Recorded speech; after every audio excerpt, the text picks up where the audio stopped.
Hi, everyone. Just want to say thank you to everyone who has reached out and provided support, encouragement, and really helping to keep me grounded and focused through this. I don't even know what to call it anymore that I've been through. This video just really answers the question of how am I. A lot of people have been asking, how am I doing? How did I pull through? What did I do? Just really focusing on me and the impacts of this. I want to first acknowledge Steve Cole, my brother Steve Cole, who it was Steve who, through this whole process, just like, wow, I, I don't even know what to say, but let me do what I need to do right now and to at least help to take the stress off of housing for you to find somewhere. So after my friend Lisa had put me up for a while, I needed to really find housing, and so we were doing Airbnbs, cheap motels, just running around upstate in the capital region, just wherever we could. I was working on a statewide project to reform the health and mental health system, partly out of also my own experiences. And so this effort that I was asked to be part of aligned very well with me. And so because of just, my years of doing the work and advocacy and working in Albany, the capital, I happily jumped on this initiative, and it was God and the timing of God, how that played out, because Steve was the person who put this whole initiative to reform the state's mental health system, to make it more person-centered, to deal with people who are going through life challenges, who are ending up in health for physical and psychological issues. And so my work and my personal experiences played very well into that, which led me to be part of that initiative. So I just want to say thank you to my brother Steve. I would not have been here today if it wasn't for you, and if it wasn't for you, just like, okay, I'm not even going to focus on all of what's happening with you and her in the house and all this madness. Let me just at least give you a place that you can lay your head while you're going through all that. So Steve did that for me, and that's how I ended up pulling through this as best as I could, because at least I knew that I had somewhere that I could lay my head, even just to be able to sleep for a minute and clear my head. So Steve, thank you so much, my brother. I love you dearly. You have been a rock for me. Even though we were working together, there were times when I broke down, and you were just there listening. You were just there really empathizing, and you gave me that space for me to just know that it's okay for me to have that breakdown through all of this. So I just want to say thank you to Steve. How am I doing? That's the question that a lot of people have been asking. Am I angry? Am I upset? Do I hold resentment towards her? What are my thoughts about her and all of that? Honestly, not gonna lie, the first couple of months, especially knowing that she disrupted the peace that we had, the quality of life that we had, the sanctity of what we have, and what was sacred, what was supposed to be sacred in a relationship between both of us. She disrupted that for whatever means she wanted to do. Forgiving her for the cheating, she texted me a couple of days after she had left the house that, I'm sorry you're hurt by the cheating. We were just living in this house under the same roof. And yeah, that's what she texted me. Now, mind you, as I said in my previous videos, like, she has critical life-threatening health issues. She has other health challenges that are ongoing even today. That is not something that is easily going to be cured or taken care of. So for her to say that we were just living under the same roof, that hurt. It really did, because if we're not in an intimate relationship, then what were we? So you were manipulating me then, right? It's that. And as I sat and I thought about these things over the past, couple of months, coming up to the month of May, just this not being stabilized in housing, not being able to take care of the things that I need for me, having to start my life over again, literally. From the clothes on my back to the basic things that I need for my health, to be able to even maintain and manage my health. I had a critical surgery in January, hernia repair surgery in January. And again, it was the grace of God through Steve why I was able to even heal from that. It was, they had to go into multiple parts of my stomach, and, it was a very painful healing for about 6 to 8 weeks. I remember even reaching out to the doctor at the 6-week mark, and I'm like, sir, how much more pain, how long is this pain going to be? And he was just like, well, it's your stomach. We had to go into both sides. We had to do repairs on both sides. So it was a lot. And the reason why I bring that up is because, again, sometimes we have to think about resilience, right? As we go through these challenges in life, sometimes we don't realize how resilient we really are as we're going through them. But I also thank God that I've been doing this work for a very long time, right? And so learning the skills and having the tools that I had to pull me through this was also very important, because I've been doing this work for a very long time. And so now when I find myself in this situation, I was able to tap into some of those tools that I would normally give to other people who are going through crisis and so on. That was another thing that pulled me through. I talked about God and my belief and my faith. It was my faith in God why I didn't go over there, burn the house down and kill all of them in the house and do all of the craziness that could have come out of that. It was because of my faith in God and knowing that everything that happens in my life is for a reason. And so when people start asking questions like, how did you pull through? I mean, are you angry? Were you angry? Do you hold resentment? I'm like, I don't. I've gotten past that. The first 3, 4, or 5 months were very rough. As I said, the thoughts that were in my head of how this thing played out and what happened, it could have become more violent. Now, here's one thing that I pointed out in a lot of the presentations about this that I talked about over the last 2 months. I didn't hold on to the pain because I knew the pain would have ultimately consumed me.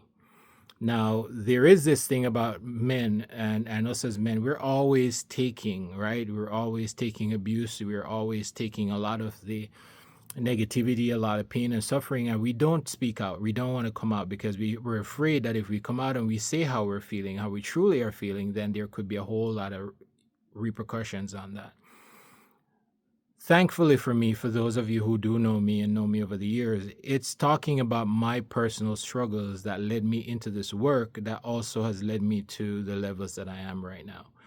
Okay, and as I think about those things, those are the thoughts that kept me sane and safe through this experience, knowing that I have come a very long way. I've been through a lot of things, and there is something deep within me that for a very long time I have asked God. I say, God, please remove this entity within me that really could take me from the person that I truly aspire to be and I want to be to a different type of person when I get hurt.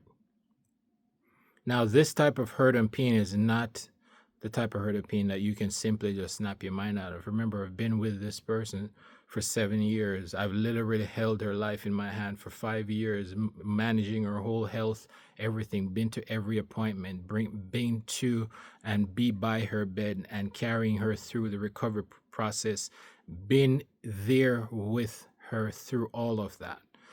And now for her to do what she did and the betrayal of what she did, but she went even further than just the infidelity. She brought me to court, filed lies on a restraining order, removed me from our home, and then took the police report, sending it around to people to smear my name, and that's defamatory, right?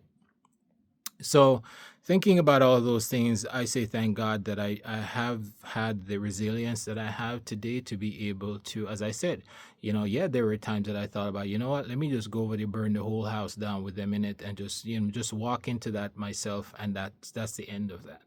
But then I said to myself, like everything else, you would have, oh my God, you would have heard, oh, how he could be so evil. How could someone be so evil? How could he have done that? How could he looked like a nice guy. He does it.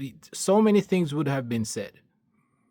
But no one would really have known the real story of what had happened and how much pain I was in and how I was struggling through this whole process.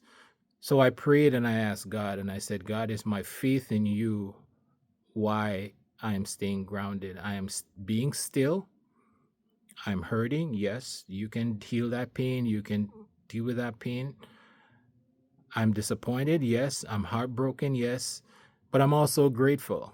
Right. And Steve always laughed at me. Steve is like, how can you say that there's always a light? There's always a light in the midst of all the stuff that you're going through. He's like, how do you, we always laugh at that because whenever he says it, it's because again, he, as a person, you feel this thing that someone is going through and this injustice and this being so unfair, and especially when you know the person is a good person, like a good person. I'm out here every day helping people. Even the last dollar I have in my name, someone calls and said they're struggling, they have no food. I give everything of myself. That same house that we were living in was an open door for people who were going through it. There are days when some people would just come up and they would say, hey, can I talk with you for a minute? And we would sit outside and we would, get a drink or whatever. And we're talking. That was a safe space, not just for us as a family, but also for just people who knew and know me in the work that I was doing, and know that there was always that opportunity for them to be there in the safety of that space. But she violated that safety. Not only did she break the trust and the sacredness of that, but you lied and you took it to a whole nother level. So when I was in the last video, I talked about the restraining order law, right? And my work around the restraining order law.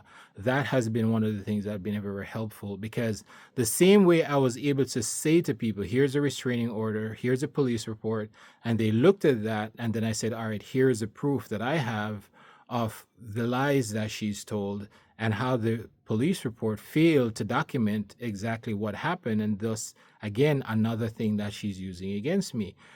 And 99% of people said the same thing, and everybody is saying the same thing. How could this even be real? How did this even get to this point? And they're not legal people, they're just average regular people, but they saw clearly that there was something off here. And that speaks to the bias that as men society looks on, especially in the judicial system. As men, we are always thought of the aggressor, the abuser, the victimizer, the bad one, all this stuff against us as men. But how often do we realize that a lot of us as men are the victims? And especially women turn to these mediums against us because they know how biased these systems are. And this is a perfect example. So there's been a lot of conversations around that. Again, a lot of males talking about, oh, I went into the system where there's child custody issue or a similar issue with my partner. I've been hearing a lot of people reaching out, a lot of conversations, which is great because remember what I said. I'm working on this legislation, the Scudder, Restraining Order, Re-Victimization, Re-Traumatization Act, and I have to go back to the Capitol when session opens for 2026, and I have to report to legislators on the findings, the conversations that I've had on my findings, and how serious this is for them to say, all right, yes, this is a law, this is a legislation that we think is very important, and we're ready to put it into action. Thank you, Brett, for what you've been through, but thank you for also reaching out around the state to engage with people on this and your experience to see how it goes. Those are some of the things that have been helpful for me. I talked about the therapy. I've been in therapy. My therapist, two awesome women, Ms. Jasmine Williams, Ms. Janet Trudeau, two incredible women who really helped me through this in the beginning, and really helped me to stay stable. I'm in a very good place. When I signed over the property to her, when I told her, I said, I don't need anything from you.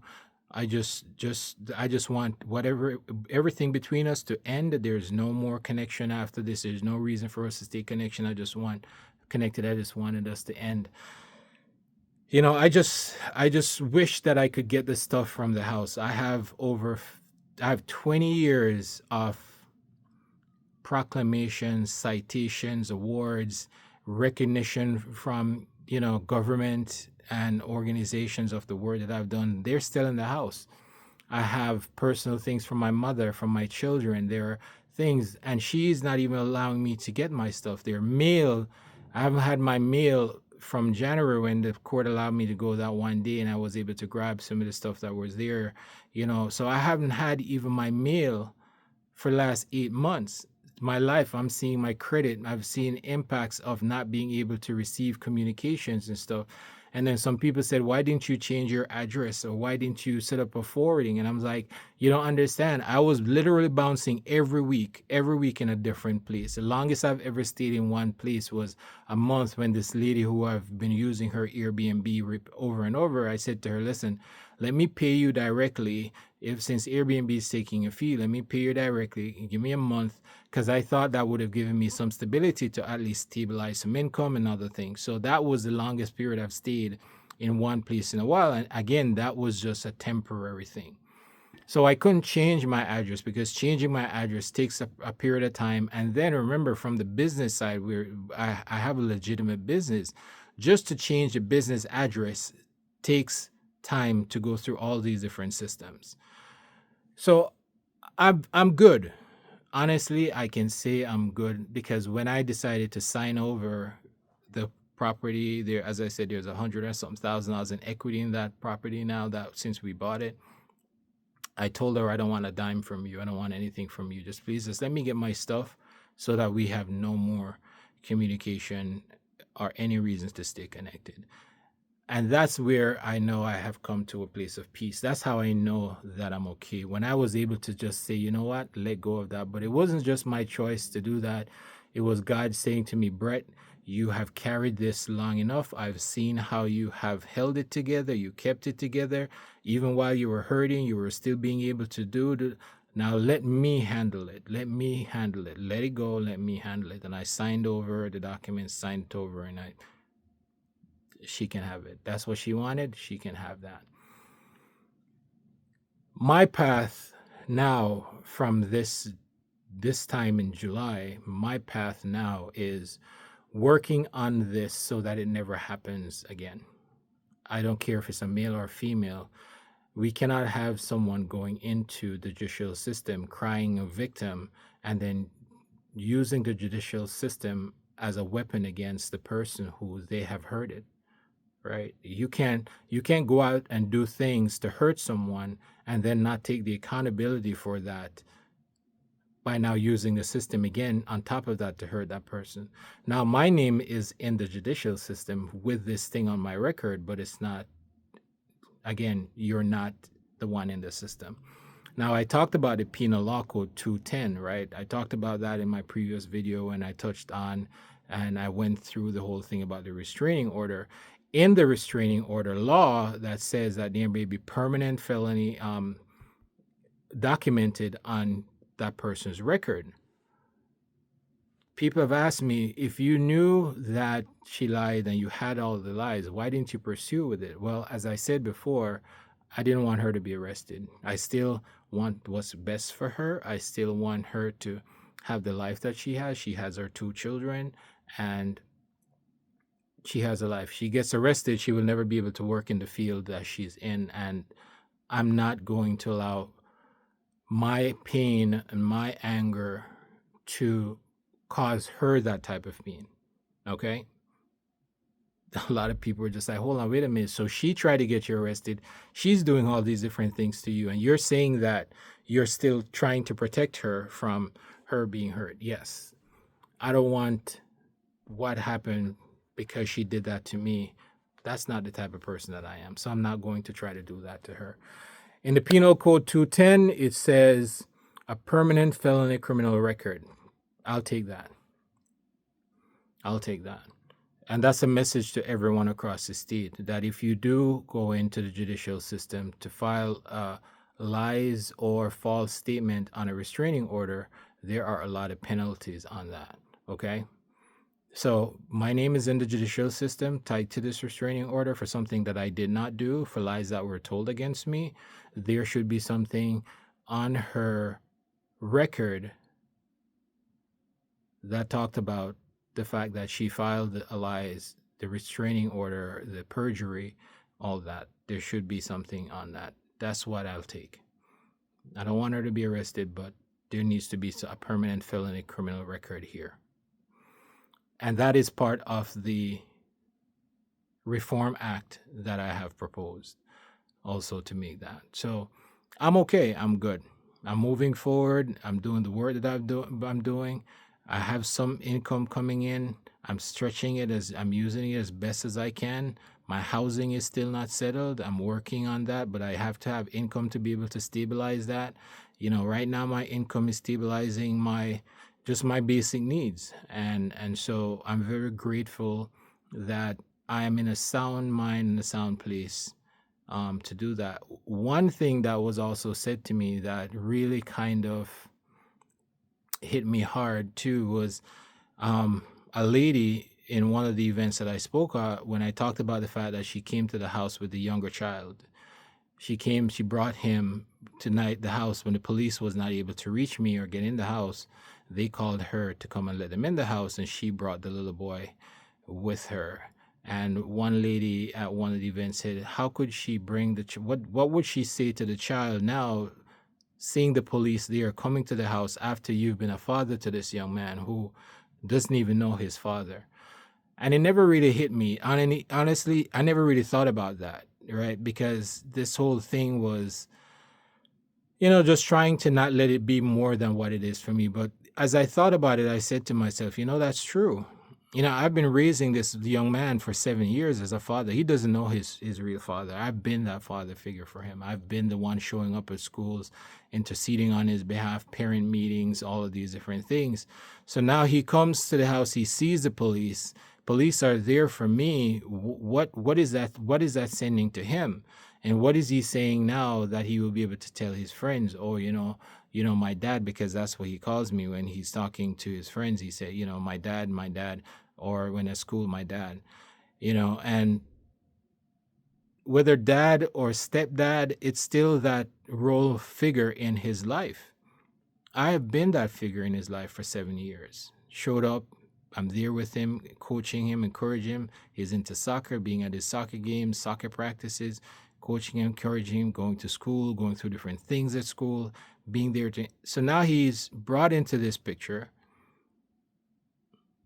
sees the police, and then now knows that the police had come to the house and removed me from the house. When she said that, it started a whole nother conversation with a lot of people talking again about how men in these type of settings are, again, another way in which fathers, because I do work in fatherhood initiatives. So, there's been a lot of conversations that have happened since I've been putting this out. And as I hear the feedback and I hear the conversations, it has helped to give me peace. It has helped me to find peace within this, because as a society, I think a lot more people are realizing that there's still good men out here, good, decent men out here who are just being used, manipulated, victimized, traumatized, re-traumatized, re-victimized, by systems and people just again. And so one of the things I said at all the events that I spoke at, I said, as men, we got to stop hiding and stop being ashamed of what we're going through. This whole persona of being, strong, and this whole thing of vulnerability is a weakness, and no one, not wanting anyone to see you broken. If I wasn't deeply in tune with my emotions, if I wasn't deeply honest about my emotions to myself, I would have acted out very violently, and there would have been something would have come out of me. Something would have come out of me that would have changed the ways in which people would have seen me or known who I was. So it was because of my vulnerability. It was because I was okay in being vulnerable, in the fact that I was hurting and I could say that I was hurting and cry when I needed to cry, reach out to someone and cry to that person, with that person just being a sounding board, listening. If it wasn't for the fact that I was honest about how I was feeling, how much hurt I was feeling, and being vulnerable with that hurt, I would not have had the strength that I've had to pull through this. So when we think about and when we talk about, men's health and how our emotions are such a big part of our health and wellness, and how for, last 2 years, my entire body physically and psychologically has broken and been so broken by this whole relationship and going through so much with the partner, and then finding out that it was because of her infidelities, and it was because of her unfaithfulness, it's because of her sexual interactions with other people that brought it to me, that affected both my health physically and psychologically, the pain and suffering. It's 6 months since I've had a seizure headache. It's 7 months, January, February, it's 7 months since I've been in the emergency room. 7 months since I've had a health situation. Remember, I had the hernia surgery in January 2025, so that was already scheduled. That was there. So I've not had the health issues that I've been struggling with for the last 2 years. 2 years, remember, 2 years prior to October 24 when this thing happened. So where did all my health challenges come from, and why was I going through all those health issues that now suddenly have stopped since this relationship, this breakup of this relationship, and being away from this person, having no physical or any kind of connection with this person? I'm not telling you what to think. I'm only telling you the realities of what happened and what's going on. I haven't been in the emergency room. Hadn't had the issues. Haven't had the issues with my heart. Haven't had the seizure headaches. The one thing I pray to God, and I say, God, please, can I get my vision back? Because prior to this whole thing, I wasn't wearing glasses. The last 2 years, my vision has gone so bad that I'm now wearing glasses for both near and far sight. And this one thing I asked God, I said, please, can I get my vision back, please? So I'm in a very good place. I'm working right now on this statewide initiative. During working on my personal issues with this experience, I'm also still working on this campaign of reforming the state's Mental Health Act.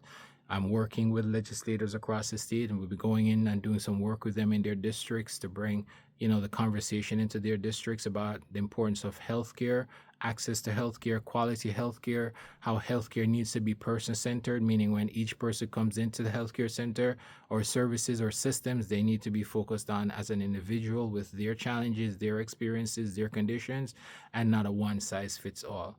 That's the work that I've been doing, that I will continue doing, and while I'm doing that, I'll also be interjecting some of my own experiences with this part. So I'm in a very good place, really, mentally, which is so important. I talked to some people in the behavioral health field, and I said to them, I've said this for 18 years. I have a presentation that I've been doing on mental health. 18 years I've been saying this. Over 85% of the people that we see with suicidality are from someone who has a broken heart from an intimate partner. Over 85%. I've been saying that for the last, now it's going to be 20 years. 18 before, now it's going to be 20 years. And I still have the slide in that presentation with that line of over 85% of people with a broken heart tend to be the ones that we see more suicidality from. And now as I go through that, my own experience with that and that broken heart from that, I understand that personally. But I'm also saying that we also have to recognize how our emotions and trauma can affect our physical health, right? This was a very traumatizing experience for me.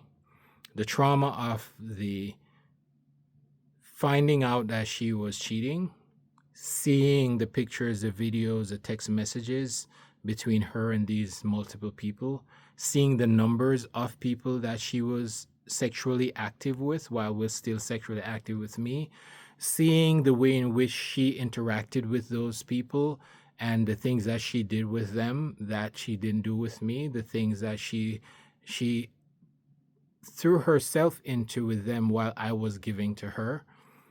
All of that was traumatizing. And then the trauma of the 911 call and how the 911 response happened, and then going to the emergency room, being taken to the psych ward, being in the psych ward.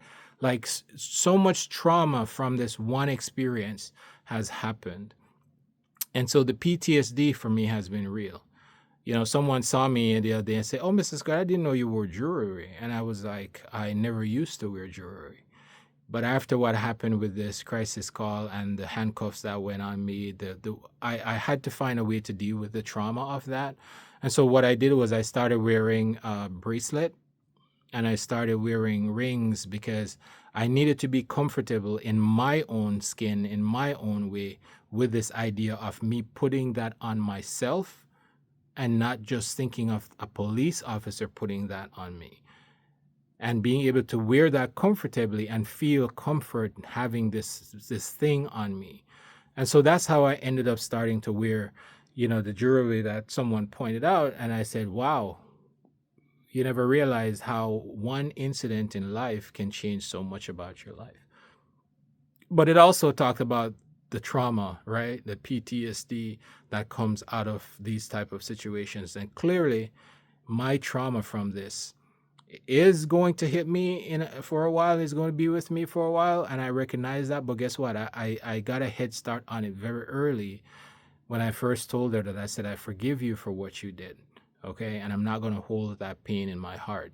That was my quick response to realizing that if I continue to let this incident affect me in a negative way, then it would be harder for me to be able to overcome and to deal with what I was going through.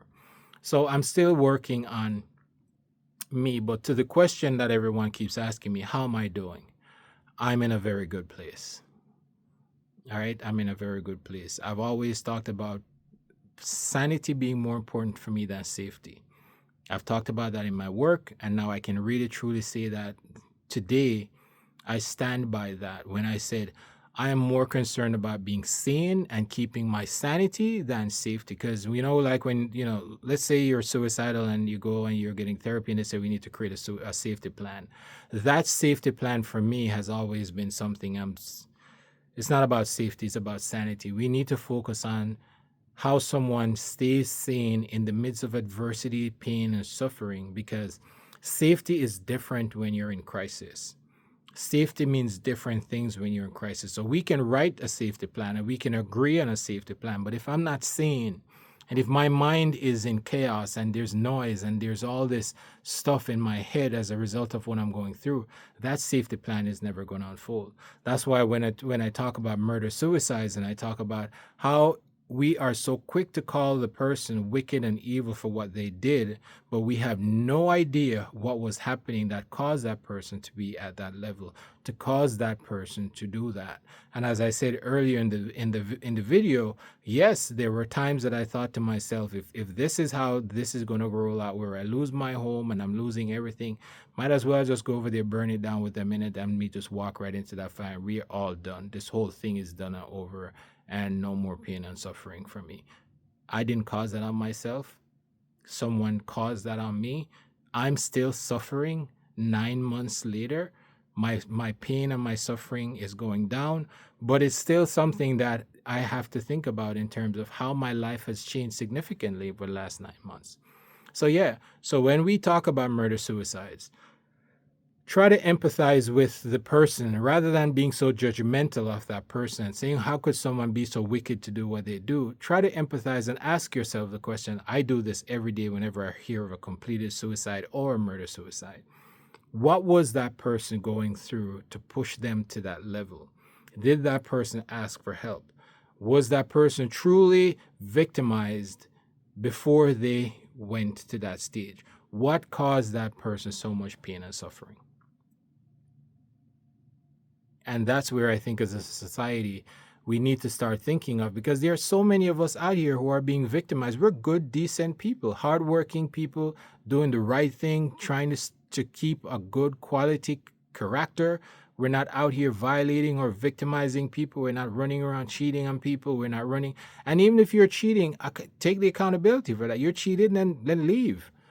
You cheated and you're caught, then leave. But to know that you cheated and then you're going to turn around and blame that person or turn it against that person, no, that's unethical. It's immoral. It's so many things wrong with that.